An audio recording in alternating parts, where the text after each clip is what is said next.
반갑습니다. 함께 발전하는 공간 코아입니다. 오늘은 물리치료 국가고시가 무엇이고 합격하기 위해서는 어떻게 해야 되는지 알아보도록 하겠습니다. 우선 물리치료 국가고시가 무엇인지부터 알아보도록 하겠습니다. 물리치료 국가고시는 총 세 가지의 과목이 있다고 생각하시면 됩니다. 첫 번째, 물리치료 기초, 그리고 물리치료 진단평가, 그리고 물리치료 중재 과목. 이렇게 총 세 가지 과목이 있다고 생각하시면 조금 더 편하실 것 같습니다.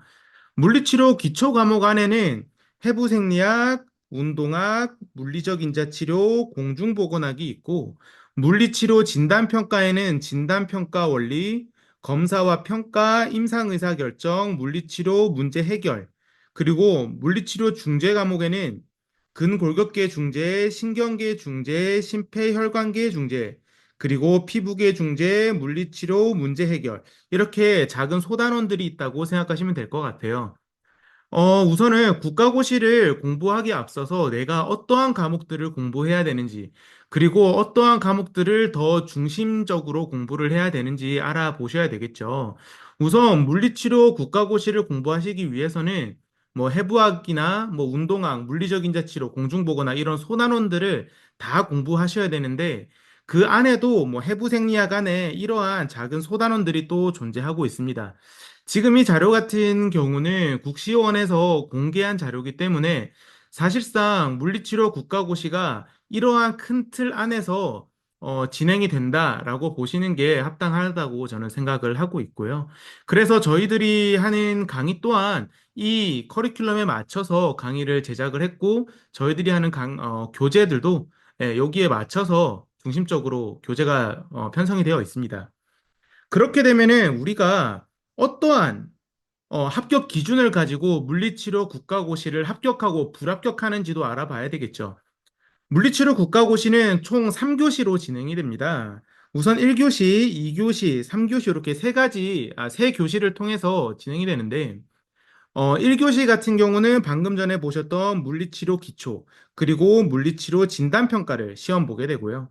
물리치료 국가고시 2교시 같은 경우는 중재 파트, 그리고 의료관계 법규, 이렇게 두 가지 과목을 합쳐서 2교시에 진행하게 됩니다. 그리고 3교시는 실기시험이 진행되게 되겠죠. 그러면은 우리가 여기서 총 국가고시는 260문항이 나오게 되는데 각 과목마다 이렇게 문제수가 조금씩 다르게 됩니다. 그러면은 우리가 이 문제수를 어떻게 맞춰야지 합격을 할 수 있느냐, 이게 굉장히 중요한 부분들이겠죠. 밑에 보시게 되면은 필기시험 같은 경우, 우리 필기시험은 1교시, 2교시를 의미합니다. 필기시험 같은 과목은 각 과목의 만점의 40% 이상, 우리 요 40% 이상이라는 거는 꽈락 점수를 이야기하게 되는 거고요. 전 과목 총점의 60% 이상을 취득을 했을 때 우리들은 국가고시 1교시, 2교시를 합격했다라고 볼 수 있는 거죠. 합격하기 위해서는 이 두 가지 조건을 모두 다 충족해야지만이 합격이 되는 겁니다. 그리고 우리 실기시험 같은 경우는 방금 말씀드렸던 것처럼 3교시에 단 한 가지 시험만 보게 되죠. 그렇기 때문에 앞서 말씀드린 것처럼 우리 각 과목의 40%가 꽈락 점수였는데 실기시험은 한 과목이기 때문에 꽈락 점수가 없죠. 그렇기 때문에 실기시험은 반드시 만점의 60% 이상 득점을 해야지만이 합격을 할 수 있는 겁니다. 그렇게 되면은 죄송합니다. 우리 각 과목의 꽈락 기준을 보게 되면은 아까 말씀드린 것처럼 1교시, 2교시는 만점에 40% 이상이라고 말씀드렸었죠. 40%, 40%, 40%, 40%죠. 그렇게 되면 문제수가 24점, 18점, 26점, 8점이 되게 되는 겁니다. 왜냐면은 우리가 수능을 볼 때는 각 문제당 뭐 2점 문제가 있었고, 3점 문제가 있었고, 4점 문제가 있었죠. 근데 물리치료 국가고시 같은 경우는 모든 문항이 배점이 다 1점으로 동일하게 됩니다. 그렇기 때문에 난이도가 낮은 문항을 맞추든 난이도가 높은 문항을 맞추든 뭐 표준 점수 이런 것도 없다 보니까 우리들은 동일하게 1점입니다. 그렇기 때문에 각 과목 딱 40%, 총 합산이 60%인데 난이도 하 문제만 많이 맞춰도 충분히 이런 꽈락 기준들을 면할 수 있다라는 것들을 미리 말씀드리면서 진행을 해보도록 하죠. 그렇게 되면 이렇게 각 과목당 40%의 꽈락 기준을 면했다면은 아까 두 번째 말씀드렸던 거, 첫 번째, 두 번째 1교시, 2교시의 합격 기준들이 있었죠. 1교시, 2교시 같은 경우는 꽈락을 면하고 그리고 전 과목 총점의 60% 이상 득점을 해야 된다고 말씀을 드렸었어요. 그렇기 때문에 260문항, 특히 우리 실기를 빼고 나면은 190문항이 되겠죠. 190문항의 60%인 114점 이상 1교시, 2교시를 총해서 합점 점수를 받아야지만이 우리들은 국가고시 1교시, 2교시 필기 과목을 합격했다라고 볼 수 있는 겁니다. 그러면은 약간의 궁금증이 생기실 수 있어요. 1교시, 2교시를 꽈락은 넘었다. 근데 총점 합격 기준이 60%가 안 됐다. 그러면은 우리가 평락, 우리 떨어지게 되는 겁니다. 그러면은 뭐 예를 들어서 이렇게 볼 수 있죠. 물리치료 기초에서 한 40% 정도 맞았어요. 뭐 예를 들어서. 그러고 진단평가에서는 50% 정도 맞았어요. 의료관계법규에서 60% 정도 맞았어요. 그러면 사실상 지금 총합 기준의 60%가 안 되고 있죠. 그러면 우리가 중재 파트에서 고득점을 하게 되면은 모두 다 꽈락을 면했고 꽈락을 면했고 꽈락을 면했고 고득점이니까 당연히 꽈락을 면했겠죠. 우리가 중재 파트에서 얼마만큼 고득점을 할 수 있느냐가 사실 우리 이런 총점 60%를 맞출 수 있느냐 없느냐 우리 뭐 이렇게 생각해 볼 수도 있는 겁니다. 그렇기 때문에 우리가 처음에 이 표를 보시고 국가고시라는 것들을 처음으로 맞닥뜨린 우리 학생 선생님들께서는 조금 헷갈리실 수 있어요. 각 과목당 40% 이상 반드시 맞춰야 되고, 그리고 총합이 1교시, 2교시 총합이 60%를 맞춰야 된다. 그리고 3교시는 오히려 심플하죠. 실기시험 같은 경우는 한 과목밖에 없기 때문에 실기시험에서 반드시 60% 이상, 42점 이상의 득점을 해야지만이 우리들은 국가고시를 1, 2, 3교시 모두 다 패스해서 국가고시 면허증을, 물리치료사 면허증을 받을 수 있게 되는 겁니다. 그러면은 한번 통계로 알아보죠. 국가고시가 지금까지 이루어졌던 6개년치를 이렇게 표로 조금 정리를 해보면은 국가고시가 어떻게 하면 불합격이 되었는지 기존에 우리 선배 선생님들의 기준들을 한번 봐보도록 하겠습니다. 여기서 보이는 평락이란 것들은 아까 말씀드렸던 60%를 죄송합니다. 60%를 못 맞춘 케이스를 말하는 거고, 꽈락 같은 경우는 아까 말씀드렸던 우리 40%를 못 맞춘 선생님들을 말씀드리는 거죠. 그리고 실기 탈락자 같은 경우는 우리 실기 시험을 60%를 못 맞춘 학생들, 그리고 뭐 기권표, 뭐 채점 보류자 뭐 이런 것들이 있다라고 보시면 될 것 같은데, 합격률을 우리 보시게 되면은 합격률이 생각보다 괜찮습니다. 물리치료 국가고시는 특히나 의료기사 시험들 중에서 합격률이 굉장히 높은 편에 속하게 되죠. 물론 그런 것들은 공부를 하시는 선생님들께서 굉장히 공부를 열심히 했다라고 보실 수 있는 것들이고, 합격률을 보통 일반적으로 보통 80%가 넘어가죠. 사실 공부를 부랴부랴 하시는 선생님들을 제외하고 조금 미리 공부를 하신다는 선생님들께서는 대부분 다 합격할 수 있는 그런 시험이다라고 볼 수 있겠습니다, 사실은요. 왜냐면은 물리치료 국가고시가 누가 더 훌륭한 물리치료사냐, 누가 가장 최고의 물리치료사냐, 이런 것들을 평가하는 시험이 아니고 물리치료사라는 업무를 수행하기 위해서 이 정도는 알아야지 물리치료사로서 일을 할 수 있다라는 최저 기준치를 뽑기 위한 시험이기 때문에 사실상 합격률이 낮을 필요가 없는 시험이죠. 그래서 뭐 대체적으로 80% 이상의 합격률을 가질 수 있다라고 볼 수 있는데 선생님들께서 가끔 그런 말이 매년 들려요. 국가고시 특강이라는 것들을 굉장히 오랫동안 해왔다 보니까 매년 저희들이 하고 있는 카카오톡 오프 채팅방이나 매년 그런 말들이 나옵니다. 누가 국시위원으로 이번에 들어갔는데, 뭐 올해는 합격률을 낮추기 위해서 조정할 거래. 아니면은 뭐 올해부터 국가고시가 굉장히 어려워진대. 뭐 60%까지 간대, 70%까지 간대. 뭐 다른 다른 기사 시험들을 보게 되면은 보통 70%뭐 가끔 되게 안 좋을 때 뭐 두 번 시험 치는 경우들도 있었죠. 그런 경우는 난이도 조절 실패로 뭐 40%까지 나오는 경우들도 있기는 한데 어찌되었던 우리들도 그까지 난이도를 올릴 수도 있을 거다. 그러니까 뭐 그런 공부를 올해는 조금 열심히 해야 된다. 이런 찌라시들이 매년 돌아요. 매년 돌았고 그 매년 합격률은 80% 정도에서 머물렀다. 물론 작년 2024년도 같은 경우는 76.8%로 조금 낮았지만 선생님들께서 그런 찌라시들에 너무 혼란을 겪지 마시고 매년 80% 정도를 유지한다라고 생각을 하시고 그래 나는 붙을 수 있다. 지금부터 공부하면 나는 붙을 수 있다. 이런 마음가짐을 가지고 공부를 하신다면은 충분히 합격하실 수 있다라고 저는 자신 있게 생각을 합니다. 그렇게 보시면은 불합격이 가장 많은 합격률이 가장 저조한 이 3개년을 한번 보도록 하죠. 2024년도 같은 경우는 76.8%, 그리고 20년도 같은 경우는 80.2%, 그리고 23년도 같은 경우는 81.9%. 이렇게 최근에 6개년 전부터 봤을 때 3년 정도가 조금 낮은 합격률을 보고 있습니다.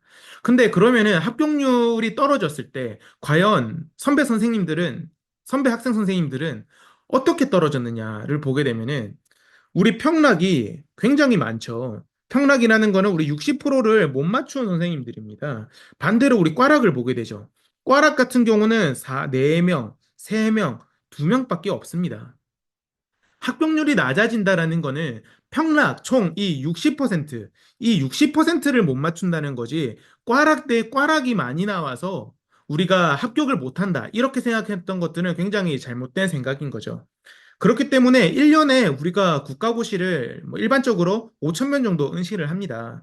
근데 우리 꽈락을 한번 보게 될까요? 꽈락을 보게 되면은 뭐 많이 꽈락된 날들, 연도들, 우리 19명이죠. 1교시, 2교시만 봤을 때 얘기죠. 근데 이 꽈락이 많아봤자 19명이다. 5천 명이 시험을 치는데 그중에서 꽈락이 19명 정도예요. 그렇게 되면 선생님들은 이렇게 생각하실 수 있어요. 나는 총 이 60%를 맞추기 위해서 공부의 방향성을 잡아야 되겠다.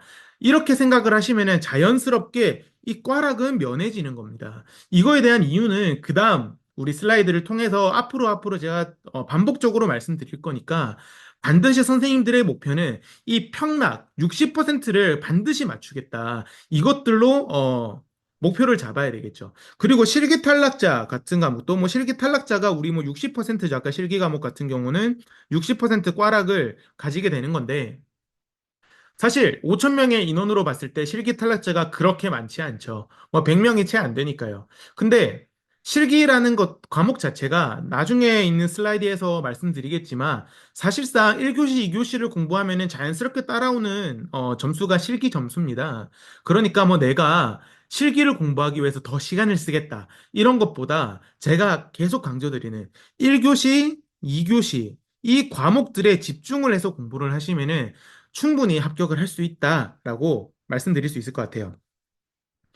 그렇게 되면은 우리 한번 꽈락에 대해서 한번 다시 보죠. 왜냐면은 꽈락이 인원이 그렇게 크지 않았지만 왜 꽈락이 되는지 이런 것들을 한번 알아볼 필요는 있습니다, 사실은요. 여기서 보시게 되면은 꽈락이 기초 과목 그리고 우리 의료관계법규 이 두 가지 과목에서 꽤나 많은 꽈락자들이 나타났다라는 것들을 볼 수 있죠. 오히려 뭐 진단평가에서는 2024년도에 한 명밖에 없었고 사실 중재 과목이나 실기 과목 요건 우리 실기 과목은 실기 탈락자죠. 왜냐면 실기 과목은 꽈락이 없으니까. 그럼 중재 과목에서는 사실상 꽈락자가 단 한 명도 6년 동안 나타나지 않았다라는 걸 볼 수 있습니다.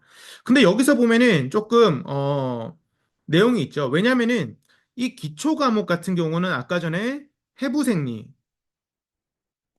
그리고 운동학 그리고 물리적 인자 치료 물인자라고 적을게요. 그리고 공중보건학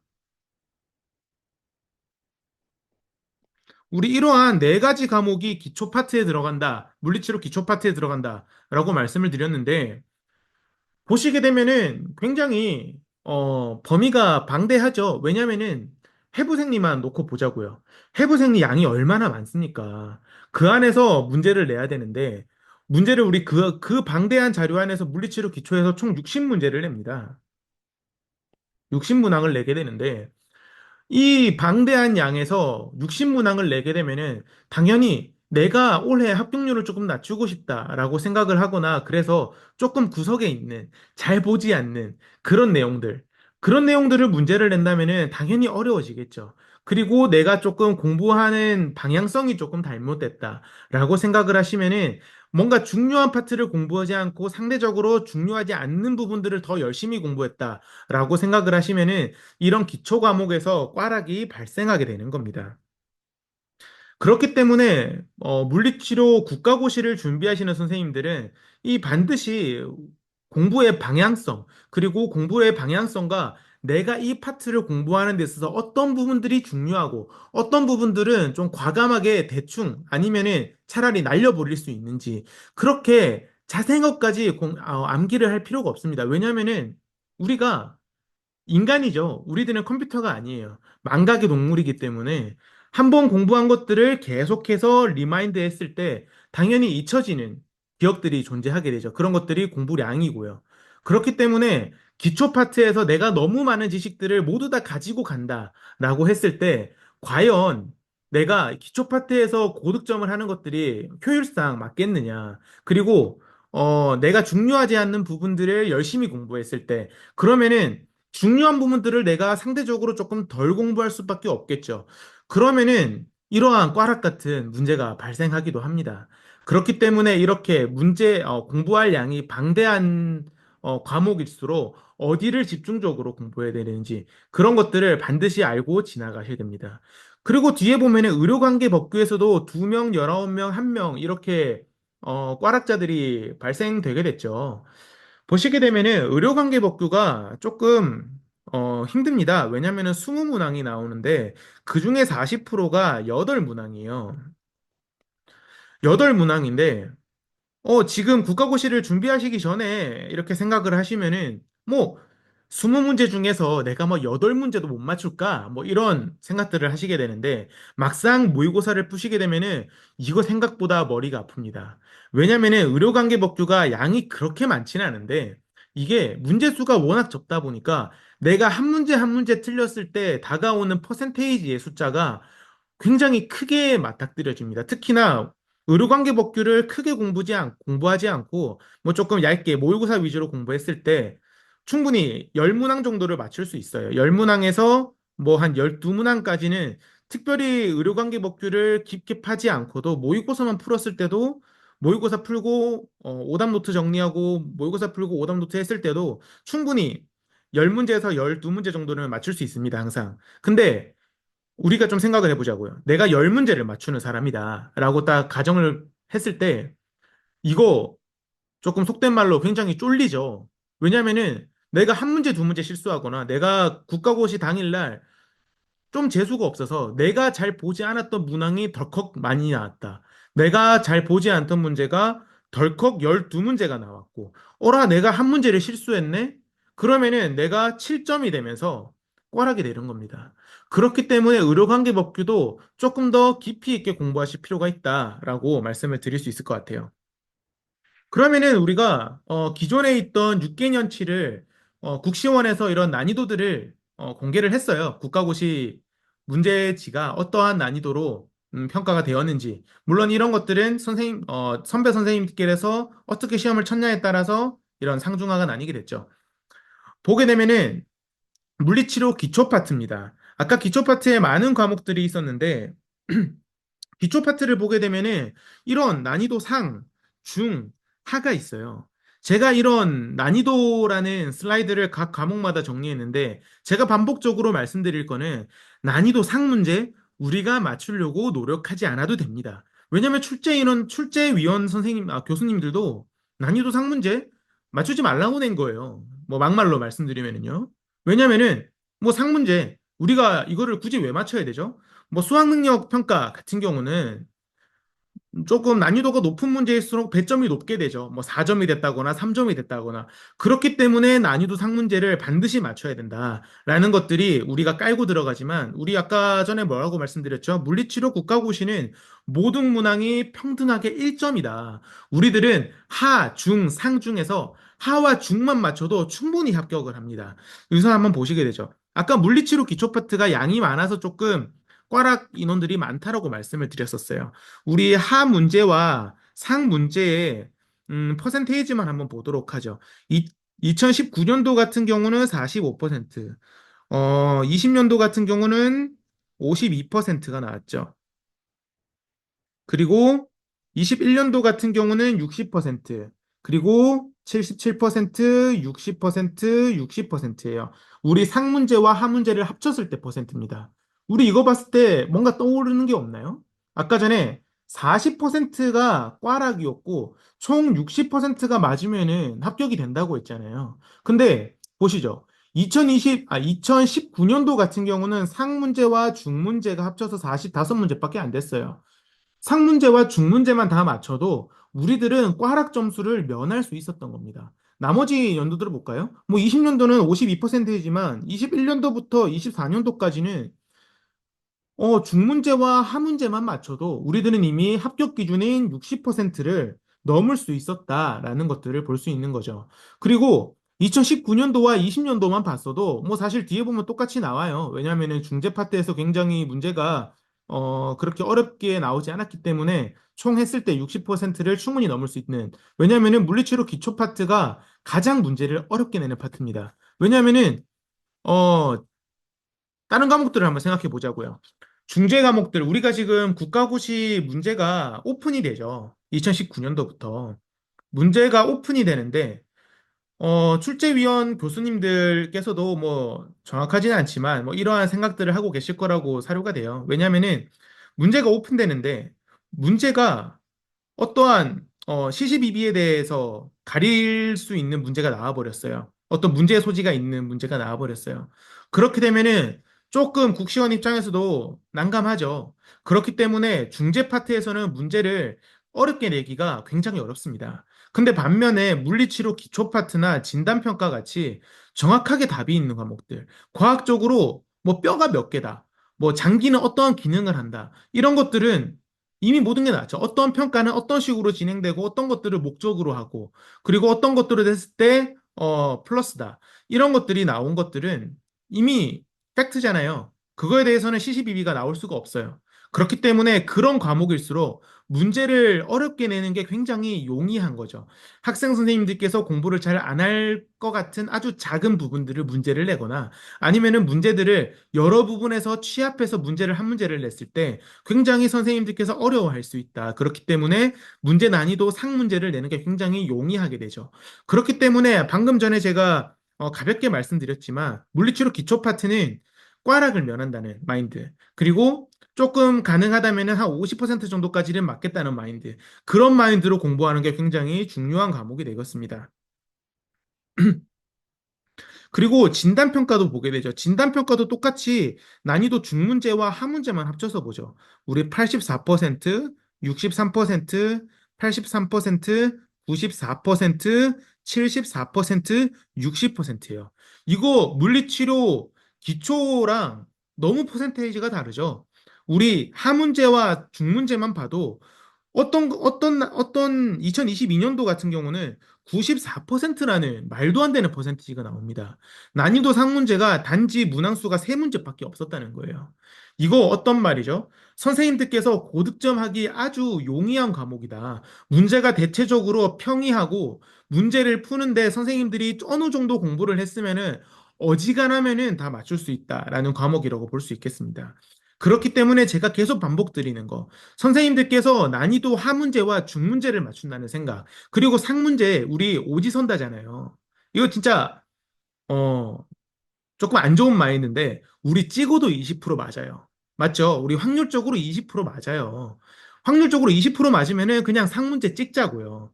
10문제 나오면은 우리 2문제 맞출 수 있어요. 그렇죠. 아무리 운 좋은 사람들은 3문제, 4문제도 맞추겠죠. 근데 우리가 하문제, 중문제, 우리 요거 난이도가 낮은 문제들만 맞춰도 우리들은 충분히 합격을 할 수 있다. 그리고 이 난이도 하문제만 보자고요. 진단평가에서요. 난이도 하문제 지금 어떻죠? 44%, 35.6%, 53%, 62%, 40%, 26.7%.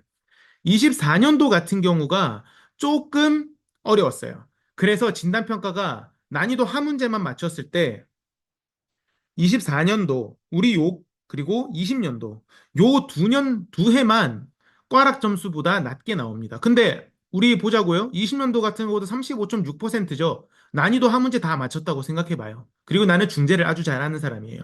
그러면은 중문제, 상문제, 이거 문제가 지금 몇 개죠? 29문제가 있어요. 여기 보시면 17문제, 12문제니까 29문제가 있죠. 이거 찍자고요. 우리 20% 맞춘다고요. 그러면은 우리 진단평가도 40% 꽈락 충분히 면할 수 있습니다. 그리고 나머지 과목에서 고득점 하면 되는 거예요. 그렇죠. 그렇기 때문에 선생님들께서 국가고시를 전혀 어려워할 필요가 없다. 왜냐면은 우리들은 난이도 하문제, 그리고 중문제에서 충분히 득점을 한다면은 물리치료 국가고시 굉장히 쉽게 패스할 수 있다라는 것들 볼 수 있는 겁니다. 그리고 중재 과목 보죠. 중재 과목도 똑같이 중문제와 하문제에 한번 합산을 보도록 하겠습니다. 86%, 79%, 84%, 87%, 79%, 65%죠. 이거 보자고요. 2024년도 굉장히 어려웠어요. 합격률이 76%. 우리 이례적으로 80% 밑으로 떨어졌어요. 그런데 우리 이때도 중문제, 하문제만 맞춰도 충분히 65%를 맞출 수 있는 점수가 나오게 됩니다. 그리고 다른 날들 어떻죠? 다른 연도들 어떻죠? 86%, 84%, 87%. 뭐 조금 낮은 것도 80%가 조금 낮지만 79%였단 말이에요. 중재 파트는 굉장히 문제가 조금 쉽게 나옵니다. 그리고 꼬아낼 수 없기 때문에 조금만 공부하신 선생님들은 충분히 문제를 풀 수 있어요. 우리 한 문제만 보도록 하죠. 54.3, 44.6, 49.2, 50.8, 46.2, 30.8. 여기도 뭐 이례적으로 2024년도가 조금 어려웠어요. 근데 나머지 과목들 어떻죠? 하과목만 맞춰도 우리 40% 충분히 넘을 수 있다. 근데 우리 중재 같은 경우는 사실은 우리의 목표가 꽈락을 면하는 게 아니고 고득점을 고득점을 노려야 됩니다. 왜냐면은 기초 과목들이 너무 점수 따기가 어려워요. 물리치료 기초 파트가요.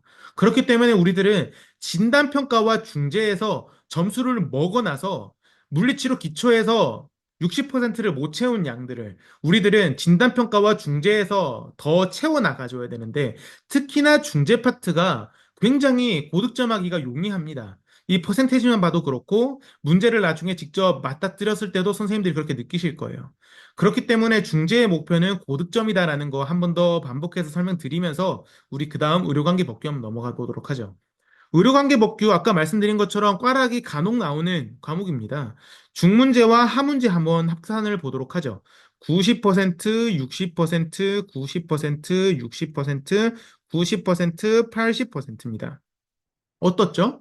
우리가 20문항밖에 안 돼서 조금 쫄리긴 하는데 하와 중 난이도만 보게 되면은 굉장히 높아요. 물론 22년도 같은 경우는 조금 어려울 수 있어요. 왜냐면은 이게 60%였거든요. 근데 우리가 여기서도 뭐였죠? 의료관계법규 40% 먹고 과락만 면하면 되죠. 왜냐면은 우리들은 총 60%를 맞추면 되는 시험이에요. 1교시, 2교시 합쳐서 114점을 얻어야 되는데 문항수가 우리 여기 20문제밖에 안 되잖아요. 다 맞춰봤자 20점이에요. 그죠? 그리고 내가 40%를 맞았는지, 60%를 맞았는지, 이거 뭐 사실상 점수 차이가 크게 나지 않죠. 사실 의료관계 법규에서는 고득점을 노린다는 마인드 자체가 애초에 필요가 없는 겁니다. 왜냐하면은 문항수가 작으니까. 우리들은 의료관계 법규를 어떤 접근으로 해야 되냐? 우리 의료관계 법규는 꽈락입니다. 40%는 없는 거. 안, 선생님들께서 모의고사를 나중에 푸실 때도 이런 접근을 해야 돼요. 내가 안정적으로 항상 8점 이상 꽈락을 넘고 있는지 그런 것들을 보셔야 되는 겁니다. 그럼 우리 하하 난이도만 한번 보게 될까요? 60%, 45%, 70, 45, 75, 55죠. 어떻죠? 우리 꽈락은 40%라고 했어요. 하난이도, 난이도가 낮은 의료관계 법규 문제만 다 맞춰도 항상 꽈락은 넘을 수 있다는 거예요.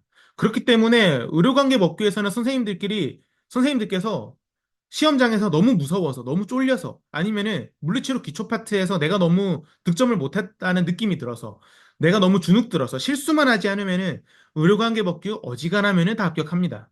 그렇기 때문에 의료관계 법규 중요하지만 선생님들이 물리치료를 패스하기 위해서 제가 첫 번째 말씀드렸죠. 평락을 피해야 된다고요. 평락 60%를 피해야 되기 때문에 다른 과목에서 조금 더 치우치고 의료관계 법규 같은 경우는 꽈락을 면한다는 마인드로 모의고사를 치실 때도 내가 안정적으로 8점 이상을 득점할 수 있는지, 8점 이상을 항상 넘을 수 있는지, 그거에 대해서 초점을 맞추고 문제를 푸시면 좋을 것 같아요. 그리고 이제 그 다음에 보게 되면 실기시험이에요. 요거 실기시험 조금 머리가 아프죠. 왜냐면은 실기시험은 꽈락 없이 그냥 실기시험 자체가 60%를 맞춰야 되는 시험이다 보니까. 근데 요것도 우리 중난이도와 하난이도 요 두 가지를 합산해서 한번 보자고요. 72%, 85%, 76%, 85%, 70%, 88%예요. 우리 60점 맞추면 되는 시험이죠. 그렇기 때문에 이것도 똑같이 계속 반복드려요. 난이도가 낮은 문제, 그리고 중간 난이도의 문제, 그 문제만 맞춰도 충분히 합격하실 수 있습니다. 그리고 난이도 상문제, 우리 찍어도 20% 맞아요. 그리고 중문제에서 조금 헷갈리는 거 있죠? 그리고 아마 나중에 혹시나 저희 강의들을 수강하실 선생님들께서는 중간중간에 말씀드릴 텐데, 난이도 중문제 같은 경우 간혹 조금 헷갈리는 게 있어요. 왜냐면은 우리가 오지선다기 때문에 정확하게 아닌 거 세 개 딱 제꼈는데 두 개 헷갈려요. 그러면은 이거 어떻게 되죠? 이 두 개 헷갈리는 거 정확하게 찍기 위해서 우리 공부 더 해야 될까요? 아니죠. 우리 이거 50% 찍을 수 있는 문제예요. 근데 이거 우리 두 문제 되잖아요? 그러면은 우리 그냥 한 문제 먹고 들어가는 거예요. 확률상요.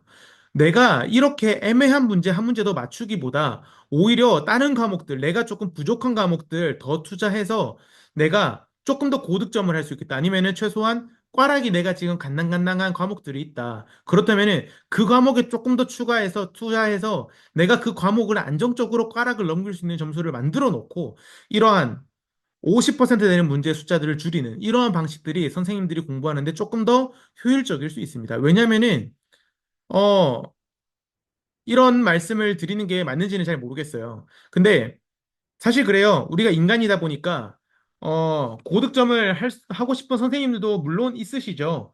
왜냐면 우리가 260문항을 다 맞추면은 얼마나 기분 좋겠어요. 얼마나 기분 좋겠어요.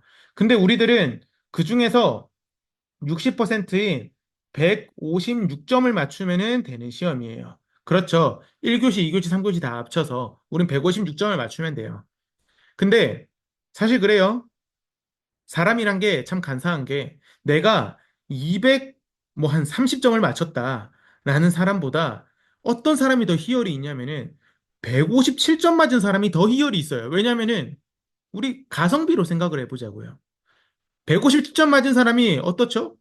똑같은 합격 물리치료 아주 안 좋은 마인드예요, 사실은요. 아주 안 좋은 마인드인데 조금 나쁘게 생각해 보면은 아주 가성비 있게 공부한 거죠. 딱 합격점을 턱걸이로 넘어갔으니까요. 나는 똑같은 물리치료사인데 나는 지금부터 더 공부 열심히 할 거야. 물리치료 국가고시 시험 물론 중요하지만 나는 이것보다 더 중요한 공부들 난 그때 더 많이 할 거야. 뭐 예를 들어서 나는 뭐 해외에 가서 일을 하고 싶어. 그래서 뭐 토익 점수를 영어 공부를 굉장히 열심히 할 거야. 뭐 그런 사람도 있을 수 있겠죠. 그런 것처럼 선생님들께서 중요한 거는 합격이에요. 그리고 이러한 영상을 보시고 뭐 저희 강의를 수강하시는 선생님들께서도 그렇겠죠. 나는 고득점이 필요한 사람들은 사실 저희 강의를 보지 않으실 거고 뭐 이미 애초부터 공부를 잘하고 계시겠죠. 급해서 이런 걸 보실 선생님들을 크게 있지 않을 거예요. 제 생각에는요. 오히려 저와 만나는 선생님들께서는 얼마나 짧은 시간에 얼마나 짧은 시간에 합격을 할 수 있는지, 어떻게 공부하면 내가 최소의 노력을 가지고 합격을 할 수 있는지, 사실 그런 것들을 원하시는 거잖아요. 예, 저희들이 하는 강의도 그거에 초점이 맞춰져 있고요. 그런 것처럼 우리들은 합격을 위한 전략이 중요하다는 거예요. 그래서 제가 계속 말씀드리는 거, 물론 공부를 많이 하시고 나는 더 많은 지식을 알고 싶어. 이런 분들은 그냥 공부하시면 돼요. 그런 분들은 어차피 합격을 해요. 근데 그런 분들이 아닌 분들, 나는 물리치료사 하고 싶어. 근데 나는 지금 젊음을 즐기는 것도 중요해. 이런 분들도 있을 수 있잖아요. 그러니까 그런 분들께서는 이 물리치료 국가고시를 준비하는 데 있어서 어떻게 가성비적으로 공부할 수 있는지. 예, 그렇기 때문에 우리들은 각 과목별의 난이도를 보면서 그것들을 어떻게 시험을 어떻게 접근해야 되는지 한번 봤던 거예요. 그러면은 물리치료 국가고시는 어떠한 유형으로 나오게 되는지 이것도 한번 봐야 되겠죠. 이 유형 같은 경우도 국시원에서 발표를 했어요. 거기서 보게 되면은 총 세 가지 유형이 존재합니다. 첫 번째 암기형, 그리고 해석형, 그리고 해결형. 이렇게 총 세 가지 유형이 있습니다. 암기형 같은 경우는 그냥 암기 문제를 푸는 거죠. 그리고 해석형 같은 경우는 문제의 상황을 해석해서 문제를 풀 수 있어야 되는 겁니다. 그리고 해결형 같은 경우는 문제의 상황을 이해하고 그것들을 해결하기 위해서 어떠한 것들을 해야 되는지 그런 것들을 보게 되는 거죠. 문제를 보시게 되면은 사실 이래요. 보면은 연골, 혈액, 림프가 속하는 인체 조직은 무엇인가? 이거 그냥 암기하면 풀 수 있는 문제죠. 그래서 이런 문항들이 암기형이 되는 거고요. 그리고 다음 문제 보시게 되면은 다음에서 설명하는 환자의 손상 부위는 무엇인가? 손상 부위가 무엇인지 그냥 물어보는 거죠. 그리고 밑에 어떠한 텍스트가 나옵니다. 보시게 되면 21년 21세 축구 선수가 블라블라블라블라블라 뭐 어떤 통증과 부종이 발생한다. 그리고 라크만 검사를 했고 맥머리 검사를 했고 박구비 스트레스 검사를 했을 때 뭐 양성, 음성이 나온다. 우리 이거 해석해야 돼요. 해석을 해서 이게 이 양성 나온 거, 이걸 라크만 검사 뭐냐? 이걸 해석을 했을 때 이 손상 부위가 무엇인지 문제를 풀 수 있는 거죠. 이런 것들이 여기서 보이는 해석형 문제고요. 해결형 같은 경우는 뇌졸중 환자가 수중에서 다리 움직임 시 저항을 줄이는 방법은 해결을 해야 되는 거예요. 어떻게 우리가 이러한 저항을 줄일 수 있는 방법이 있을까라는 것들을 생각을 해봐야 되는데 사실 해결형 같은 경우가 조금 좋아요. 이거 지금 이렇게 보게 되면은 암기형이 제일 좋다. 암기형이 그냥 외우면 문제를 풀 수 있는 거네. 해석형 어렵네. 아, 해결형 내가 어떻게 해결을 해야 되지? 이거 굉장히 어려운 문제일 거야. 라고 생각을 할 수 있는데, 이 해결형 같은 경우가 이러한 이름과 다르게 굉장히 좀 심플한 게 그래요. 해결형 같은 경우는 가끔씩 그냥 기본 상식만으로도 풀 수 있는 문제가 꽤나 많습니다. 그런 것들이 해결형에서 난이도 하 문제가 되죠. 그 중에 한 개가 사실 이 문제긴 해요. 이거 수중에서 다리 움직이 시 저항을 줄이는 방법. 뭐 상식적으로 생각해. 나는 물리치료사가 아니에요. 그냥 일반적인 학생이에요. 한번 생각을 해보자고요. 모래 주머니를 차고 움직인다. 저항을 줄여야 되는데 더 무거워지겠네. 부력 도구를 다리에 착용하고 중력 방향으로 움직인다. 아, 부력 도구라는 거는 우리 물에서 뜨는 역할들을 하는 거잖아요. 그런데 중력 방향과 반대로 온다? 부력은 위로 뜨는데 중력 방향으로 다리를 내리는 거는 중력 방향으로 힘을 주는 건데, 요거 조금 아닌 것 같은데, 뭐 오히려 더 힘들겠는데 내가 해봤을 때, 뭐 튜브를 발에 얹고 다리를 내리면은, 좀 힘들 것 같은데? 라고 생각할 수 있겠죠. 그리고 물의 흐름과 반대 방향으로 간다. 이상하죠? 어? 뭐 이렇게 우리 그런 워터파크들 가잖아요. 유수풀 같은 데서 역행으로 걸어가려면은 힘들 것 같은데.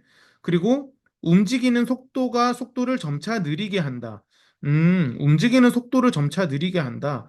뭐 그다음 거 한번 볼까? 표면적이 넓은 장비를 다리에 착용하고 움직인다.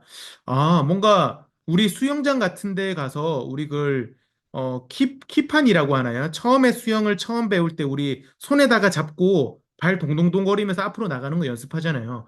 우리 그런 표면 장력이 넓은 것들을 다리에 붙이고 걸으면은 더 힘들 것 같은데? 라고 생각이 들죠. 그러면은 그냥 뭐 문제가 풀리게 되는 거죠. 이런 것처럼 우리 문제를 봤을 때 문제가 물리치료 국가고시지만 상식적으로도 풀릴 수 있는 문제들이 꽤나 존재합니다. 그렇기 때문에 해결형 같은 경우가 문제가 어렵게 나올 수도 있지만 이렇게 주는 문제들이 꽤나 나오기 때문에 선생님들이 크게 위화감을 가지면서 문제를 보지 않아도 된다라고 말씀드리고 싶어요. 그러면은 이런 타입에 따른 문제 타입에 따른 난이도도 한번 보게 되죠. 보시게 되면 똑같이 중문제와 한문제 보게 될 거예요. 합을 봤을 때 73%, 71%, 75%, 75%, 74%, 60%가 되죠. 우리 합격률이 24년도 같은 건 좀 낮았어요. 그래서 여기가 60%가 나온 거고, 근데 여기만 봐도 우리 합격 60%만 맞추면 되죠. 암기형 생각보다 쉽습니다. 그리고 앞으로도 보이겠지만 대부분의 시험들이 조금 밸런스 있게 나와야 암기형과 해석형과 이런 것들이요. 그렇기 때문에 뭐 크게 걱정하지 않으셔도 된다라고 보시면 될 것 같아요. 그리고 암기형 같은 경우가 문제수 총을 보게 되면은 사실 100문제가 채 안 돼요. 대부분 다 80문항 정도로 나와요. 80문항 정도로. 그렇기 때문에 생각보다 문제 숫자가 그렇게 많지는 않다라고 보시면 될 것 같아요. 그리고 이제 그 다음을 좀 보게 되면은 해석형 난이도죠. 해석형도 우리 중문제와 하문제, 요거 두 개만 먼저 보도록 하죠. 중문제와 하문제. 75%, 62%, 79%, 89%, 73%, 71%가 됩니다. 보시게 되면 이것도 대부분 다 60%가 넘죠. 예. 근데 우리 문항수가 102문제, 108문제, 130, 94, 89, 96이에요. 뭐 100문제 정도 나온다고 보시면 될 것 같아요. 그래서 해석형이 조금 더 문항이 많이 나온다, 암기형보다. 그렇기 때문에 선생님들께서는 모의고사를 푸실 때도 이런 해석형을 어떻게 풀어야 되는지 반드시 집중해야 돼요. 근데 이 해석형 같은 경우는 가끔 그래요. 그 뭐라고 해야 될까요? 우리 수학 능력 평가를 칠 때 언어 영역에서 비문학 영역을 보게 되죠. 우리 비문학 영역이 굉장히 길지만 텍스트가 문제를 풀 때 필요한 키워드들을 기억하는 게 굉장히 중요합니다. 예. 그런 것처럼 해석형 문제들도 이 키워드들, 이 키워드를 어떻게 내가 문제에서 뽑아내냐가 문제를 쉽게 풀 수 있고 어렵게 풀 수 있느냐가 아주 관건이 됩니다. 그래서 뭐 저희들이 앞으로 하는 강의에서도 이런 키워드들을 계속 소개하면서 어떤 키워드가 나왔을 때 반드시 이런 문제니까 그런 것들을 위주로 생각해 보자. 왜냐면은 문제를 딱 텍스트를 읽었을 때 내가 키워드를 이상한 걸 잡잖아요? 그러면은 이거 문제가 어려워져요. 왜냐면은 뭐 예를 들어서 19년도 실기 문제 같은 경우에 실기 문제 물론 그런 음, 공개가 안 되죠. 실기 문제는 공개가 안 돼요. 근데 뭐 저는 그 카카오톡 오픈 채팅방을 운영하면서 매년 거기에서 보고 있으니까 국가고시 치고 난 뒤에 굉장히 왈가왈부했던 문제가 하나 있어요. 실기 문제에서 날개뼈가 떠 있는 어떠한 그 윙잉 스케퓰러를 검사하는 어, 사진이 한 개 나왔었나 봐요. 근데 그 사진이 조금 애매했나 봐요. 그래서 뭐 어떤 분들은 뭐 팔의 위치를 보고 그 문제를 푸신 분들은 다 오답이었고, 저도 몰라요. 그 문제 직접 본 적이 없으니까. 팔의 문제, 어떤 분들은 어떤 팔을 보면은 이 검사다. 그렇기 때문에 이게 정답이다. 라는 말이 나왔었고, 또 어떤 분들은 날개뼈가 조금 떠 있었다. 그렇기 때문에 이거는 부는 문제다. 그렇기 때문에 이거는 윙잉 스케퓰러를 묻는 문제다. 그래서 뭐 푸시업 플러스다. 뭐 이런 왈가왈부가 있었는데 그런 것처럼 내가 이 문항에서 어떠한 키워드를 가지고 가느냐가 문제를 풀 수 있고 틀릴 수 있는지. 물론 그분들도 절대 날개뼈가 떠 있는 게 뭐 윙잉 스케퓰러가 푸시업 플러스다 뭐 이런 것들을 몰랐던 게 아니었겠죠. 단지 그 문제를 이해하는 그 능력이 떨어졌기 때문에 그 문제에서 오답을 체크할 수밖에 없었던 거예요. 그런 것처럼 해석형 문제 같은 경우는 반드시 그 문제에서 뽑아내는 문제들이 필요합니다. 어떤 키워드를 뽑아내는지. 그렇기 때문에 선생님께서 혹시나 모의고사를 푸실 때 해석형 문제라면은 그런 것들을 연습하셔야 돼요. 내가 이 문제에서 어떠한 키워드를 뽑았는지, 그리고 그 키워드를 뽑았을 때 내가 얼마나 정확하게 문제를 체크할 수 있었는지, 그래서 내가 이 문제가 틀렸다면, 해석형 문제가 틀렸다면은, 오답 노트를 하실 때도, 아, 이 문제에서는 이 키워드 때문에 어떠한 토픽을 묻는 거였구나. 그래서 내가 이러한 방향으로 문제를 풀고 이러한 지식들을 생각했어야 되는데, 아, 내가 엄한데 키워드를 잡아서 이상하게 생각을 했구나. 그래서 문제가 어려웠구나. 그래서 내가 이러한 키워드들을 어떻게 뽑아낼 수 있는지 그런 연습들을 하셔야 됩니다. 모의고사에서는요. 그래서 이런 해석형 난이도 같은 경우는 어떠한 키워드를 뽑아내는지 반복해서 말씀드리면 굉장히 중요하다라는 거 말씀드릴 수 있을 것 같아요. 그리고 보시게 되면은 해결형 문제예요.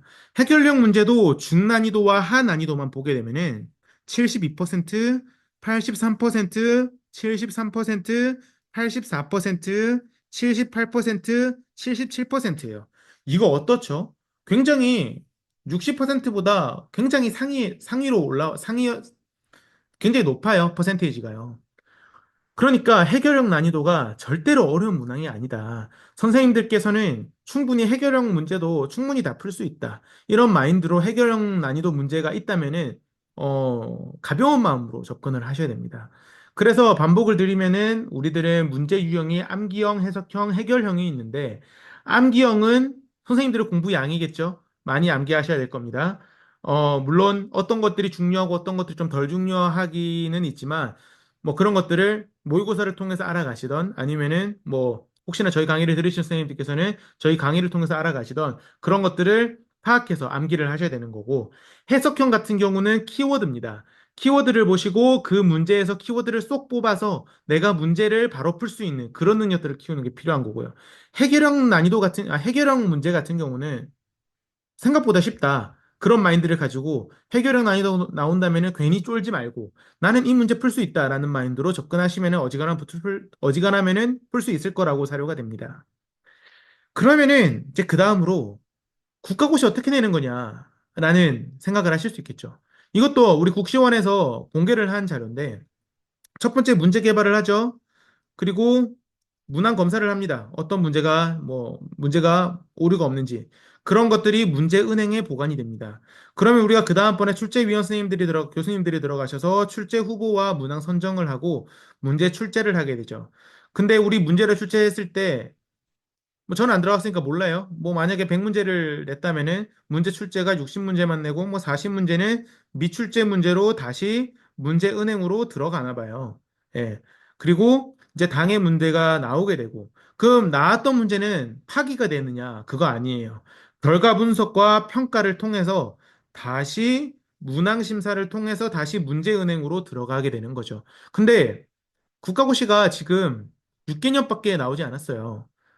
문제은행이 얼마나 있는지 저는 모릅니다. 뭐 알아도 말씀드릴 수도 없고요. 그렇기 때문에 문제은행이 몇 문제가 있는지는 모르겠지만 과연 지금 국가고시가 6개년 전에 처음으로 공개가 됐는데 6년 전에 나온 문제가 다시 나올 수 있을까? 라는 것들을 생각해 봤을 때 사실상 어렵다라고 볼 수 있겠죠. 왜냐면은 문제은행에 문제 많은데 굳이 왜 문제가 나왔던 거를 다시 쓰겠어요. 그러니까 다시 문제가 나올 일은 없다. 그렇기 때문에 물리치료 기출 문항을 그냥 암기를 하는 것들은 사실상 의미가 없다라는 거 다시 한 번 말씀드리고 싶어요.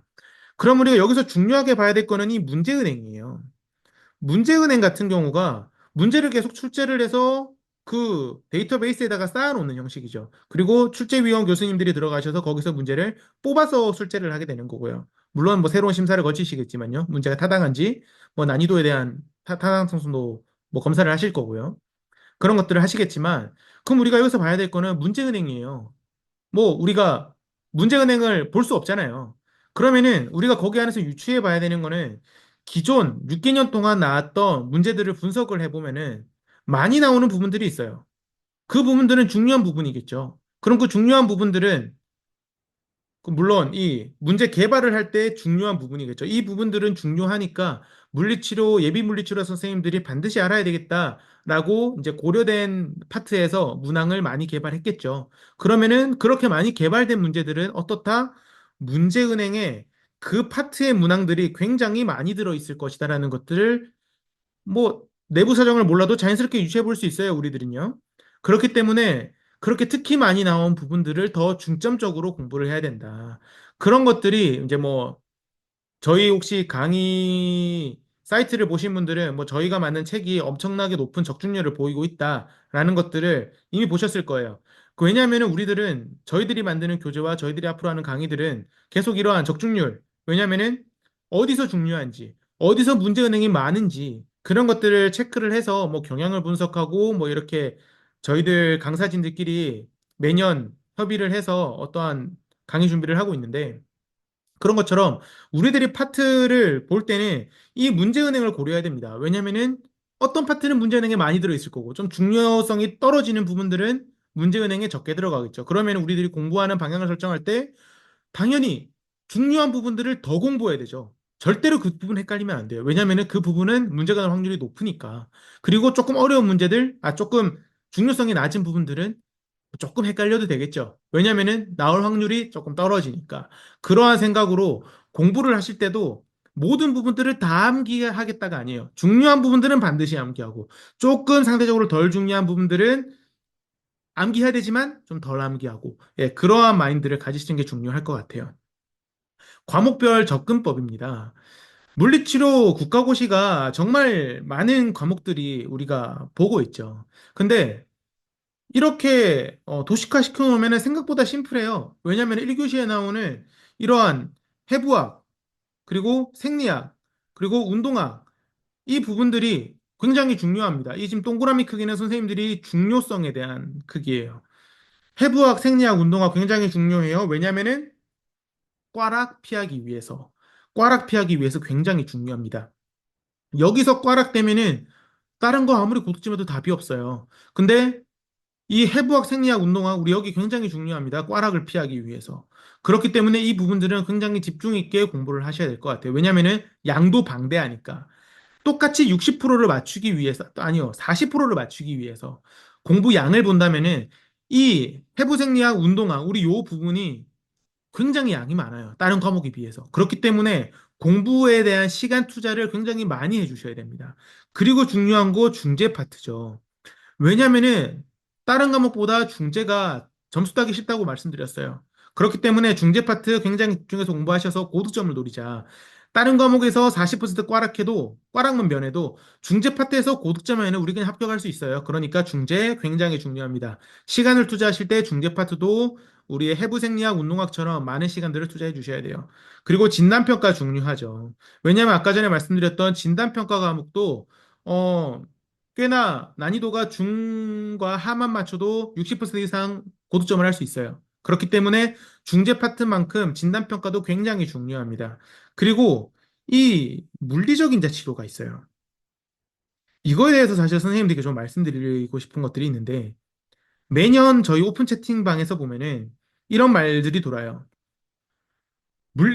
지금 시간이 너무 부족하다. 나 다른 거 하는데 너무 바쁘다. 그럼 뭔가 버려야 되겠다. 물리적인 자치로 버리겠다라는 사람들 진짜 많습니다. 물론 선생님들께서도 선배 선생님들께 그런 이야기를 드렸겠죠. 물리적인 자치로 버려. 다른 거에 집중해. 라는 말들을 되게 많이 들으셨을 거라고 저는 생각이 드는데, 뭐, 그러니까 매년 그런 말들이 돌겠죠. 근데, 저의 견해는 그렇습니다. 물리적인 자치로 버리지 마세요. 왜냐면은 이 부분이 나올 수 있는 게 굉장히 한정적이에요. 선생님들이 뭐 굉장히 깊게 물리적 인자 치료를 공부한다면은 사실 득점하기 어렵죠. 아, 굉장히 양이 많죠. 물리적 인자 치료 깊게 보면은 뭐 해부 생리학만큼 양이 많습니다. 근데 이 여기는 나오는 부분이 한정적이에요. 그래서 공부를 조금만 해서 외우면은 점수 따기가 생각보다 쉬워요. 예, 그렇기 때문에 선생님께서 절대 물리적 인자 치료 버리지 마시고 뭐 혹시나 저희 강의 들으실 분들은 뭐 강의에서 찍어두는 내용들, 그 우리 저희 교재에 있는 내용들만 충분히 공부해도 합격할 수 있으니까 물리적인 자치로 제발 버리지 마세요. 왜냐면 이 과목이 어 노다지입니다. 생각보다 문제가 쉽고 문제를 풀기에 용이해요. 그렇기 때문에 물리적인 자치로 절대 버리지 마시고 공부하세요. 그리고 그 다음으로 나오는 거 공중보건학이죠. 공중보건학 사이즈도 물리적인 자치료랑 굉장히 사이즈가 비슷하죠. 왜냐면은 공중보건학 같은 경우도 생각보다 범위가 좁아요. 뭐 임상의사결정도 똑같죠. 임상의사결정이야 물론 공중보건학이랑 임상의사결정이 문제수가 조금 적어요. 그래서 조금 외면시할 수 있는데 이 범위가 문제수가 적은 만큼 공부할 범위도 굉장히 좁습니다. 진짜 굉장히 좁아요. 그래서 공부하면은 붙을 수 있어요. 공부하면은 나오는 문제 대부분 다 맞출 수 있습니다. 그렇기 때문에 절대로 이 공중보건학과 임상결정학 외면시하지 마시고 조금만 공부해서 뭐 하다 못해서 하문제 다 맞추고 중문제 우리 한 40%만 맞아보자고요. 그러면은 여기서도 득점을 꽤나 할 수 있어요. 예, 그러니까 여기는 외면시하지 말고 공부하자. 공부하면은 이 정도는 맞출 수 있다. 이 공중보건학이랑 임상의사결정이요. 그리고 의료법규. 이거 굉장히 크게 동그라미 돼 있죠. 왜냐하면 아까 계속해서 강조드렸던 것처럼 의료법규는 수문문항이기 때문에 심리적으로 쫄린다. 그러니까 꽈락을 면할 수 있는 점수까지 안정적으로 올라올 때까지는 의료관계법규를 반드시 공부하셔야 돼요. 근데 언제 그만두면 되느냐? 의료관계법규를 조금 손을 놓고 뭐 다른 과목들을 더 집중을 할 수 있느냐? 내가 안정적으로 10점에서 12점, 내가 모의고사 의료관계법규 있는 문제 딱 20문제만 우리가 한 10개 풀었어요. 열 모의고사를 이 의료관계법규만 풀었어요. 뭐 그래봤자 20문제니까 사실 10개 풀어봤자 200문항밖에 안 돼요. 그러니까 200문항 딱 풀었는데 내가 매번 10점에서 12점이 넘어간다. 아니면은 뭐 가끔씩 뭐 16점이 넘어간다. 그렇게 생각이 되면은 이거 더 이상 공부할 필요 없습니다. 그냥 모의고사 계속 풀면서 내가 틀린 부분들 오답 노트만 하고 따로 의료관계 법규책 보지 않으셔도 될 것 같아요. 근데 우리가 가장 중요한 거 실기시험이죠. 왜냐면은 지금 공부하시는 분들, 지금 공부를 시작하시는 분들, 두 분 다 이거 실기시험 좀 막막하죠. 왜냐면은 뭐 말은 실기시험인데 종이로 치네? 그리고 내가 오지선다에서 찍어야 돼. 이게 무슨 실기시험이야? 나 어떻게 준비해야 돼? 죄송합니다. 이거 생각하실 수 있는데 이거 심플해요. 이거 지금 도시도가 왜 이래 돼 있냐면은 해부생리학, 중재, 진단평가, 물리적인 재치로 우리 요거 네 과목 착실하게 공부하시면은 실기시험 자연스럽게 올라갑니다. 특히 중재 과목. 중재 과목 지금 이만큼이 다 겹쳐 있죠. 뭐, 그래요. 사실 실기시험, 중재 과목이라고 봐도 뭐 크게 다르지 않아요. 그렇기 때문에 중재 열심히 공부하라고 말씀드린 이유, 중재에서 고득점을 노리는 것도 있지만 실기시험에서 합격을 하기 위한 방편이기도 합니다. 그렇기 때문에 실기시험을 위해서는 중재 과목을 반드시 공부하자. 그리고 해부생리학이랑 운동학, 그리고 진단평가. 우리 이거 꽤나 많이 차지돼 있어요. 이 부분, 이 부분. 이게 굉장히 많이 차지돼 있어요. 그렇기 때문에 이 부분도 공부한다면 충분히 실기시험에서 더 높은 점수를 차지할 수 있습니다. 그렇기 때문에 나 실기가 부족해. 그래서 실기 문제 계속 풀 거야. 이것보다 오히려 실기시험이 부족해라는 말은 중재 과목이 부족한 거예요. 그러니까 중재 과목 그때 더 공부하시고, 근데 혹시나 그런 분들이 있을 수 있어요. 어, 내가 조금, 뭐라고 해야 될까요? 내가 약간 어렸을 때부터 조금 문해력이 조금 안 좋다. 어떤 글을 읽었을 때, 그 글을 쓴 사람이 이 글을 왜 썼는지 내가 문해력이 조금 안 좋다라는 분들은 조금 문제를 많이 풀어볼 필요가 있습니다. 왜냐면은 실기시험도 이 해석형의 문제가 굉장히 많아요. 그렇기 때문에 출제자의 의도를 파악하는 게 실기시험에서는 꽤나 중요할 수 있습니다. 실기시험을 푸실 때는 내가 이 문제를 푸는 데 있어서 과연 이 문제를 왜 냈을까? 라는 생각을 조금 하시면서 이 출제자가 내가 어떤 지식을 알고 있는 것들을 물어보고 싶어 하는 걸까? 그런 것들을 생각하시면서 문제를 푸시면은 조금 더 쉽게 푸실 수 있을 거예요. 그래서 다시 정리드리면은 이러한 실기시험 같은 경우는 중재 과목을 충분히 공부를 하자. 그리고 내가 조금 문해력이 안 좋다. 그래서 문제를 봤을 때 이거 무슨 말인지 못 알아듣겠다. 라시는 분들은 문제를 많이 푸세요. 문제를 많이 풀면서 그냥 문제를 풀었을 때 오토노믹하게 그 키워드를 딱 뽑아낼 수 있는 그 정도로 실기시험 문제를 모의고사를 많이 보셔야 돼요. 특히나 그림 같은 거. 우리들이 계속 텍스트로만 공부하죠. 그래서 갑자기 그림이 나왔을 때 이 그림 그래서 뭔데? 이게 나와버려요. 그러니까 선생님들께서는 혹시나 내가 문해력이 조금 안 좋다. 그리고 어떤 그림을 봤을 때 내가 이거 무슨 그림인지 도저히 모르겠다. 근데 대부분의 선생님들은 아실 수 있을 거예요. 공부를 하셨으면은. 내가 그런 분들이 간혹 있으셨어요. 그래서 그런 분들이라면은 실기시험 문제 많이 푸세요. 그러시면은 충분히 합격하실 수 있습니다. 그러면은 마지막으로 선생님들께 조금 당부드리고 싶은 것들은 공부 방법이에요. 음, 뭐, 오픈 채팅을 보면은 그런 이야기가 많아요. 모의고사 오답노트만 해도 충분히 합격한다. 틀린 말 아니에요. 사실은요. 틀린 말 아니에요. 근데 대부분 떨어지시는 분들은 문제풀이랑 오답노트만 하시는 분들이 많아요. 예. 왜냐면은 이론서를 공부하는 게 굉장히 중요합니다. 그래서 우리가 앞에 있는 거 이거 월이거든요. 월을 봤을 때 7월부터 공부를 한다. 굉장히 일찍 공부하시는 분이죠. 뭐더 일찍 공부하시는 분들은 굉장히 훌륭합니다. 그분들은 사실 크게 걱정하지 않아요. 그런 분들은 어차피 학교 갈 거예요. 그러니까 제가 그래서 뺀 거예요. 7월부터 내가 공부한다. 그러면은 8월까지는 이론서만 보세요. 뭐 시중에 많죠. 퍼시픽일 수도 있고 아니면은 뭐 전 그쪽 관계자가 아니지만 퍼시픽일 수도 있고 우리 그 책 뭐였죠? 코어인가요? 코어 책일 수도 있고 그런 이론서들을 충분히 공부를 하세요. 아니면은 뭐 혹시나 저희 강의를 들으시는 분들은 저희 강의 때 나눠드린 책만 봐도 충분합니다. 그런 책들을 충분히 공부하시고 암기를 하세요. 그리고 9월부터 문제풀이와 오답 노트를 하는 겁니다.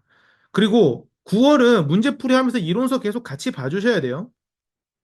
왜냐면은 문제풀이 하면서 아, 문제 이런 식으로 나오구나. 그럼 이론서에서 내 여길 좀 더 공부해야 되겠다. 이런 것들 그때 보이실 거예요. 그때 문제풀이를 하시면서 이론서를 반드시 보셔야 됩니다. 그리고 지금 여기서 나오는 오답 노트. 이거 굉장히 중요합니다. 근데 조금 오해하시는 분들이 있어요. 우리 고등학교 다닐 때 오답 노트 다 써보셨죠? 수학 문제 같은 거 풀 때 내가 어떤 것들이 부족하고 그런 것들을 풀어나갈 때. 그래서 뭐 공책을 한 개 사서 내가 틀린 문제를 잘라서 붙이고 아니면 내가 직접 쓰고 그리고 뭐 해설지도 갖다 붙이고 뭐 문제 풀이까지 쓰고 뭐 이런 분들 계세요. 간혹 보여요. 아주 문제를 어 정성 들여서 푸시는 분들이죠. 근데 우리가 여기서 하고 싶은 것들은 가성비다. 예. 그런 정성이 굳이 필요하지 않다라는 거 강조드리고 싶어요. 오답노트 제가 추천하는 방법은 그래요. 대부분 문제풀이 이거 모의고사겠죠. 이거 거의 다 모의고사 푸실 거예요. 문제풀이는 모의고사를 말씀드린다고 해도 뭐 과언은 아니겠죠. 모의고사 풀고 나면은 뒤에 해설지라고 해서 신문지처럼 따로 줍니다. 거기 안에 해설지 다 적혀져 있어요. 근데 우리가 오답 노트를 할 때 그 문제를 다시 볼 필요가 있을까요? 왜냐면은 그 문제를 다시 풀어서 우리가 뭐 해요? 이미 한번 풀었던 문제. 이미 답을 기억하고 있는데. 그렇기 때문에 내가 그 문제에서 모르고 있었던 지식이 무엇인가? 그게 더 중요합니다. 그러니까 이렇게 신문지 같은 이렇게 거에다가 해설지라고 있어요. 그러면은 여기 쭈쭈쭈쭈 글자가 막 적혀져 있어요. 해설이 이렇게 쭈쭈쭈 적혀져 있는데 우리가 거기서 이렇게 그냥 형광펜을 치자고요. 동그라미, 네모, 뭐 동그라미 선생님들마다 그렇게 돼서 내가 이쪽에서 뭐 이 해설지에 있는 두 문제를 내가 틀렸어. 그러면 그 해설지 때 이렇게 네모 쳐놓고서 그냥 그 해설지 음 이렇게 찌찌찌직 찢어가지고 그 해설지를 모으세요. 그냥 그렇게 해서 내가 나중에 뭐 시간 될 때, 뭐 밥 먹을 때 아니면은 뭔가 짬짬이 시간이 있을 때 오답노트를 보고 싶을 때 그냥 이 찢어진 것들 이렇게 한 뭉탱이 들고 다니면서 그냥 그거에서 내가 형광펜 칠한 부분들 계속 공부하세요. 그게 훨씬 더 이득이에요. 왜냐면은 그거 언제 다 적고 언제 자르고 붙이고 있어요. 그러니까 잘라서 그냥 그 오답 노트가 아니고 어떻게 보면 해설지 자른 거죠. 그냥 그런 거 들고 다니면서 공부하세요. 우리 길어봤자 6개월 공부하잖아요. 뭐 그거 나중에 누구 물려줄 것도 아니고 오답노트 따로 적지 마세요. 그렇게 해서 공부하시는 게 훨씬 더 전 좋다고 생각을 해요. 그리고 10월부터 다시 이론서 보셔야 됩니다. 왜냐면은 모의고사에 이렇게 계속 함몰이 돼 있으면은 모의고사에 자주 나오는 부분들이 존재해요. 뭐 어떤 회사에서 만든 모의고사냐에 따라서 어떤 문항들이 계속 반복되기도 하고 어떤 부분들이 계속 반복되기도 한데 우리가 출제위원 교수님들께서 모의고사를 보고 출제하는 게 아니잖아요. 그렇기 때문에 계속 이런 문제풀이만 반복됐을 경우에는 이 문제에서 자주 나오는 부분들은 계속 반복돼서 기억이 남는데 내가 이 예전에 외웠던 이론서에서의 내용들이 어느 순간 조금 망각이 됩니다. 그렇기 때문에 이 11월부터는 반드시 이론서와 같이 기출문제 풀이하세요. 그리고 기출문제 절대 이전에 절대로 보지 마세요. 왜냐면은 기출문제 우리 총 6개년도가 나와 있죠. 6년께 나와 있어요. 6개가 나와 있다는 거죠. 근데 다르게 말하면은 우리가 기출 문제를 보면서 내 자신을 평가할 수 있는 시간은 단 6번밖에 안 된다는 겁니다. 왜냐면은 문제를 한번 받는 순간, 내가 한번 풀어받는 순간 그 문제는 이미 기억에 남아요. 그러면서 문제를 딱 풀고 났을 때 내가 합격점이 나와도 아, 이거 내가 옛날에 문제 풀어서 합격한 건가? 라는 생각이 들기 마련이에요. 그렇기 때문에 절대 기출 문제에 11월 전에 손도 대지 마세요. 왜냐면 이거 우리 6번밖에 없는 기회예요. 내가 만약에 24년도 작년에 국시를 쳤다면 합격할 수 있었을까? 23년도에 쳤으면 합격할 수 있었을까? 내가 6번 문제를 쳤죠, 마지막에. 그랬을 때 6번 다 합격했다라고 생각이 들면은 나 합격할 수 있겠네. 나 뭐 한 220, 210점 정도 합격할 수 있겠네. 라고 선생님들께서 파악할 수 있는 거예요. 근데 만약에 선생님들이 그 전에, 그 전에 이 기출문제를 봐버렸어요. 그러면은 내가 210점이 나와도 내가 내 실력인가? 아니면 내가 옛날에 이 문제에 익숙해져서 문제를 풀었던 건가?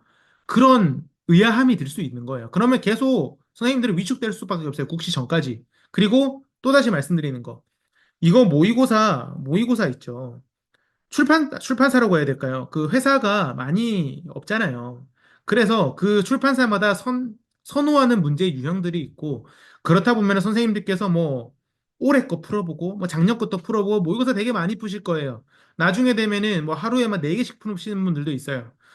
근데 문제 계속 돌다 보면은 그게 어떻게 하루에 4개씩 5개씩 풀 수 있냐면은 문제가 그 안에서 돌아요. 내가 뭐 예를 들어서 뭐 이렇게 뭐 예를 들어서 뭐 코아 출판사에서 만든 모의고사를 풀었어요. 그랬을 때 내가 첫 번째는 뭐 한 뭐 120점이 나왔어요. 그리고 내가 그 다음번에 풀었더니 다른 회차죠. 다른 회차를 풀었더니 뭐 140점이 나왔어요. 그리고 내가 그 다음 회차를 풀었더니 160점이 나왔어요. 그 다음 했더니 뭐 210점이 나왔어요. 이렇게 올라가는데 이때 선생님들께서 모든 선생님들이 느낄 게 의아함이 생겨요. 왜냐면은 문제가 반복되거든요. 그러면은 이런 경우들도 있어요. 나 문제 외워버렸어요. 모의고사 문제를. 그러면은 문제 딱 보자마자 이거 답 뭐네 하고 그냥 답을 찾아버려요. 난 생각하지도 않고. 왜냐면은 문제가 반복되니까. 그러면 선생님께서 어떤 생각이 드시냐면은 이거 내가 지금 210점을 받았는데 내 능력이 210점인가? 아니면은 내가 이 코아 회사에서 만든 모의고사를 많이 풀어서 내 실력은 원래 140점인데 이거 많이 풀어서 이렇게 바로바로 체크할 수 있는 내가 옛날에 풀었던 문항들이 많이 나와서 그래서 내가 한 70점이 뻥튀기 된 건가? 이런 생각들 하실 수 있어요. 그러니까 절대로 기출문제 절대 풀지 마세요. 왜냐면은 선생님들의 이런 의아함을 마지막에 내 자신감으로 바꿔줄 수 있는 거. 그게 기출문제입니다. 그러니까 절대 기출문제 먼저 푸지 마시고 10월 달 전까지는 7월부터 공부하시는 분들은 10월 달까지는 이론서랑 모의고사만으로 선생님들의 능력을 올리셔야 됩니다. 그리고 그다음 파트. 내가 만약에 2학기가 시작된 9월부터 시작됐다. 절대 늦지 않습니다, 선생님들. 9월부터 시작해도 절대 늦지 않아요. 그러니까, 조바심을 내지 마시고, 그러면 9월부터 바로 문제풀이 해야 되냐? 절대 그러지 마세요. 9월부터 공부하시는 분들, 뭐, 그런 분들 있죠. 개강하고 나서, 뭐, 한 달 정도 뭐 개강했으니까 우리 동기들이랑 뭐 술도 먹고 뭐 공부도 조금 하는 척 하면서 도서관도 좀 다녀보고 뭐 하는 척 하면서 좀 놀았어요. 근데 그것도 하신 거예요. 그러니까 그런 분들, 나는 9월부터가 아니고 10월부터 시작했어. 10월부터 시작했다는 이 선생님들은 진짜 10월부터 시작한 선생님들이에요. 그러니까 9월부터 그렇게 공부하는 척이라도 했다 하시는 분들은 9월 이 플랜 따라가셔야 돼요. 이론서 10월까지 보세요. 아까 말씀드렸던 이론서들. 근데, 어, 그래요. 저는 추천드리는 거는 이 9월부터 공부하시는 분들은 그 큰 책들 있죠. 뭐, 퍼시픽이라던가 그 코어 같은 책들. 이거 그렇게 빡빡하게 공부 안 하셨으면 좋겠어요. 왜냐면은 그런 책들로 공부하시면은 이 2달, 그리고 다 알아요. 우리 개강하면은 좀 놀잖아요. 그리고 공부 어떻게 하는지도 모르겠고. 물론 이 영상을 빨리 보신 분들은 빨리 아실 수 있겠지만 보통 어떻게 공부하시는지 모른단 말이에요. 그러면은 그런 분들은 한 달 정도 방황해요. 방황해요. 우리의 힘든 점을 동기들과 술 한 잔에 빗대어 쉬신다거나 뭐 그렇게 방황을 하신단 말이에요. 그렇기 때문에 그런 분들께서도 다 포함을 해서 이론서는 이 2달이면 충분합니다. 근데 그런 분들께서는 그런 큰 책 말고 조금 요약된 것들 있죠. 뭐 시중에 많이 돌아다니잖아요. 뭐 그런 것들 많아요. 저희 단톡방 들어오시면은 오픈 채팅방 들어오시면은 거기서도 그 같이 공부하시는 선생님들께서 주기적으로 올려주실 거예요. 그런 거 다운받아서 공부하셔도 되고, 요때부터 공부하시는 분들은 제가 조금 추천드리는 거는 저희 강의 들으세요. 그러면은 조금 더 쉽게 방향을 찾을 수 있을 거라고 저는 생각이 들어요. 그리고 요 이론서를 공부하시면서 10월부터는 바로 문제풀이 들어가 줘야 돼요. 우리가 시간이 그렇게 많지 않습니다. 9월부터 공부하시면요. 왜냐면은 마지막 한 달은 진짜 정리해야 되거든요. 예. 이거 지금 12월이죠. 근데 12월에 보통 국가고시가 있단 말이에요. 그러니까 사실상 한 달이 아니에요. 이때는 진짜 정리한다고 보셔야 돼요. 우리 6번의 기회가 있어요. 하루에 한 번씩 하면은 우리 6일 동안 이 시험을 한 번 한 번씩 칠 수 있는 거예요. 12월에 그런 거 해야 된다는 거예요. 그럼 사실상 12월은 버리고 생각하는 겁니다. 그러면은 이론서 공부하시면서 문제풀이하고 오답노트하고 거의 같이 해야 된다는 거예요. 근데 항상 순서는 이론서 한 번 일독하세요. 일독하셔야 돼요. 일독하시고 문제풀이 하면서 그 일독하면서 내가 부족한 부분들을 그때 메꿔 나가는 겁니다. 그렇게 생각하시면 조금 더 쉬울 것 같아요. 그리고 이제 마지막, 와, 내가 10월에 시작했어요. 내가 10월에 시작해버렸어. 근데 뭐 개인적인 사정으로 개강했는데 뭐 한 달 정도 좀 바빴고 10월에 시작해 버렸어요. 그러면은 이분은 우선 10월 달 뭐 방황하실 시간 없어요. 이때 이론서 빡빡하게 보셔야 됩니다. 선생님들 뭐 중간고사나 학교 다닐 때 기말고사 공부하실 때 한 일주일, 이주일 동안 뭐 밤샘 하면서 우리 아주 열심히 공부하잖아요. 예. 밤샘 하면서 공부하는 그거를 100%로 봤을 때 한 70%. 뭐죠, 이거? 그냥 밥 먹고 공부만 하라는 말이에요, 사실은요. 밥 먹고 공부하시면서 이때 10월이 굉장히 중요합니다. 왜냐면은 국가고시가 굉장히 멘탈 싸움이에요. 이거 조급해지면은 하동 공부도 안 돼요. 또 방황한단 말이에요. 사람이 시간도 없는데. 그러니까 한 달 동안은 죽었다고 생각하시고 나 한 달 뒤에 시험이다. 아주 큰 시험이다. 그래서 이 이론서에서 나오는 내용들 70%다 외워야 된다. 80%다 외워야 된다. 그냥 딱 펼치면 내가 아는 내용 다 나와야 된다라는 마인드로 다 공부하셔야 돼요. 이때 죽었다고 공부하시고, 이 다음부터는 이제 11월부터는 문제풀이랑 이론서 같이 보시면서 기출도 같이 보셔야 돼요. 예. 기출은 항상 말씀드리는 거, 죄송합니다. 문제풀이를 충분히 하고, 내가 내 스스로 내 위치를 파악하고 싶다. 그럴 때 기출을 들어가는 겁니다. 그 전에 절대 기출 문제 보지 마세요. 그래서 이렇게 봐서 10월 달부터 공부하시는 분들은 10월이 가장 중요한 파트입니다. 그렇기 때문에 10월에 있으신 분들은 10월 한 달, 진짜 이때가 가장 중요하거든요. 요 10월 한 달이. 요 10월 한 달 죽었다고 생각하시고 공부 진짜 열심히 하시고, 그다음부터 11월부터는 조금 여유롭게 모의고사 풀면서 내가 부족한 게 어느 부분인지 계속 공부하시면서 그렇게 지나가시는 게 가장 효율이 좋다라고 저는 생각을 합니다. 그리고 간혹 그런 분들 있어요. 어? 나 이거 영상 봤는데, 나 이제 공부 시작했는데, 11월인데? 이거 어떡하지? 뭐 이런 분들 굉장히 적은데, 간혹 메시지가 와요. 저한테요. 그러면은, 전 이렇게 말씀드려요. 이거 시험 기간이라고 생각하고 일주일 동안 이론서 공부하세요. 그 다음에 이론서 다시 볼 시간 없어요. 계속 문제풀이 하세요. 이분들이 나중에 필요한 거예요. 가끔씩 그런 분들 있죠. 문제풀이 모의고사랑 오답만 열심히 하면 합격한다. 그런 분들의 그 기적을 이분들한테 포함이 되는 이야기예요. 11월부터 공부 시작하셨으면은 이론서 일주일만 빡세게 보고 그때부터 문제풀이 시작하는 거예요. 문제풀이 계속해서 하고 마지막에 내 위치 기출 문제 보면서 파악하는 거죠. 그렇게 보시면은 될 것 같아요.